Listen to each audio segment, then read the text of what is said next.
All right, let's just dive right into this explainer. You know that feeling when you walk into a store or hop online planning to buy literally just one specific thing, but somehow you check out with a way lighter wallet and like 3 items you didn't even know you needed? Yeah, we've all been there. Today, we're diving into the Illusionist Playbook to see what the research actually says about the invisible psychological forces that brands use to shape our everyday spending habits. This isn't just about good marketing, it's about the cognitive biases hardwired into our brains. So, I've got a question for you, and I need you to be totally honest here. Are you a rational shopper? Most of us love to think we are, right? We think, oh, I weigh the pros and cons, I stick to my budget, I make perfectly logical choices. But what if I told you that assumption is exactly what brands are banking on? What if your whole perception of value is being hijacked before you even glance at the price tag? Get this, 1,900%. That is a massive number. It comes from James Pardoe, a marketing CEO who spent 2 decades studying behavioral economics. His agency took a struggling website and just applied psychological pricing enhancements. No new products, no crazy discount sales. The result? Their conversion rate absolutely skyrocketed by an astonishing 1,900%.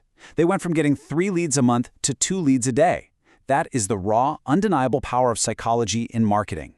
So here's our roadmap for today. Think of it like a 4-act play. Act 1 is the anchor, Act 2 is the decoy, Act 3 is the subscription trap, and finally, Act 4 is the gray area. Let's get to it. All right, Act 1, the anchor. We're going to start by looking at something called the anchoring effect. I want you to picture a heavy iron weight just dropping and pulling your whole perception of value right down to the bottom with it. That's the anchoring effect. It's a massive cornerstone of behavioral economics, pioneered by psychologists Daniel Kahneman and Amos Tversky. What they found is that our brains rely way too much on the very first piece of information we encounter. And in retail, that first piece of info is almost always a really high number. It completely short-circuits your brain's evaluation process. So here's how this plays out in real life.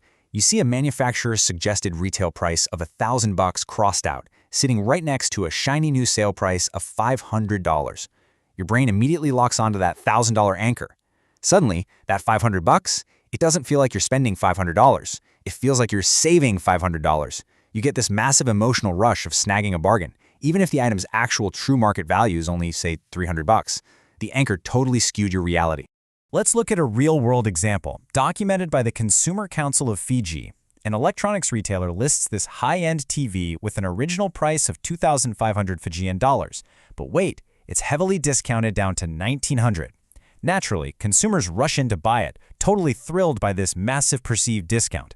But the council actually dug into it and noted that the regular market price for similar TVs was around $2,000 anyway. That $2,500 anchor absolutely tricked buyers into thinking 1,900 was a steal, when really, it was basically just the normal going rate. Okay, let's move on to Act 2, the decoy effect. Now, if anchoring sets a high ceiling, the decoy effect is all about slipping in a strategically useless third option just to nudge you into spending more money. Imagine you're buying cloud storage. Option B is $300 for 200 gigabytes. Option A, which is the target, the one the company actually wants you to buy, is $400 for 300 gigs.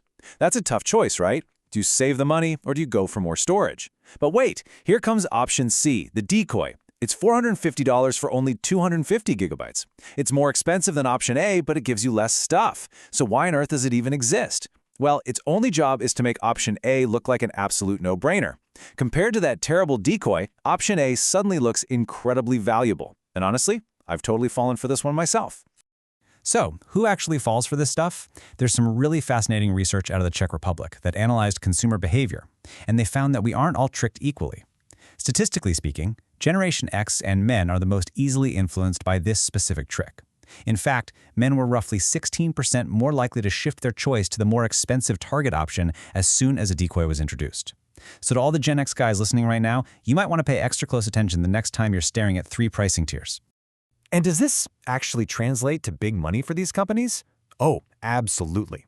The Economist magazine famously used a decoy subscription model.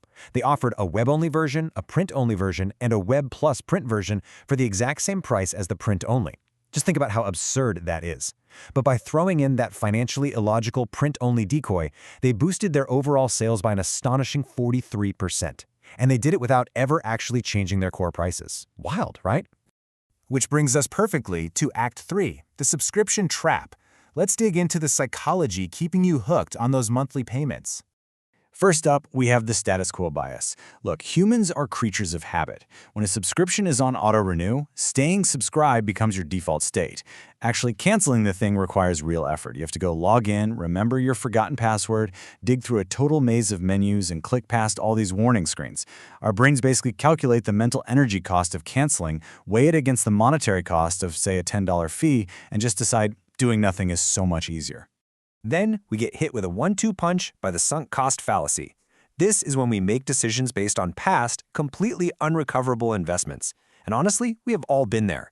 Think about it. You've already spent hours building a personalized profile, you just binge-watched the first 3 seasons of a show, or you're halfway through some digital course. You start justifying that monthly payment because of the time and money you've already sunk into the platform. You literally trap yourself into paying for more, even if you haven't actually used the service in months. But without a doubt, the most powerful tool in the subscription trap is loss aversion. Kahneman and Tversky proved that the psychological pain of losing something is roughly twice as powerful as the pleasure of gaining something of equal value. Just let that sink in for a second. Twice as powerful. Companies absolutely know this.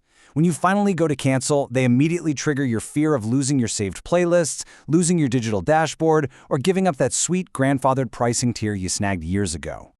Just notice how they frame it. When you finally hit that cancel button, the screen doesn't pop up and say, hey, congratulations on saving $120 a year. No way. Instead, it says, are you sure you want to lose access to all your saved favorites? They are deliberately reframing the cancellation. It's not a financial gain anymore. It's a really painful loss of features. They are literally triggering a panic response just to keep you tethered to their service.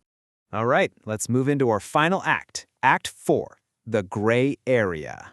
So we have to ask, is all of this just incredibly smart communication, or is it borderline unethical manipulation? Marketing CEO James Pardo wrestles with this exact question, and he offers a pretty clear metric. He says the ethical boundary is crossed when people lose their free will. Basically, as long as you, the consumer, still have the ability to make an informed decision, then using psychology is just a tool to enhance communication. But if a tactic relies on straight-up deception, like using a totally fake, artificially inflated anchor price that never actually existed in the first place, well then it crosses the line into manipulation. So what should you actually take away from all this? How do you protect your own wallet? Well, here are 3 actionable fixes straight from the research. First, for those sneaky subscriptions, ask yourself the zero-based question. If I didn't already have the subscription today, would I sign up for it right now at full price? If the answer is no, cancel it. Second, when you do go to cancel, reframe the loss in your own head. Stop thinking about the playlists you're losing and calculate the financial freedom you're gaining over the course of a year. And finally, to beat that sneaky anchor effect, always compare prices across different retailers. You need to find the true market baseline, not just the discounted illusion they want you to see.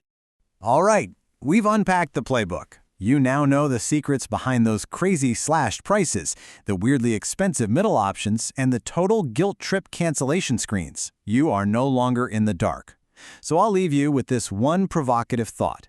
Will you exercise your free will the next time you hit checkout, or will you let the invisible anchor pull you under? Thanks for joining me on this explainer, and stay sharp out there.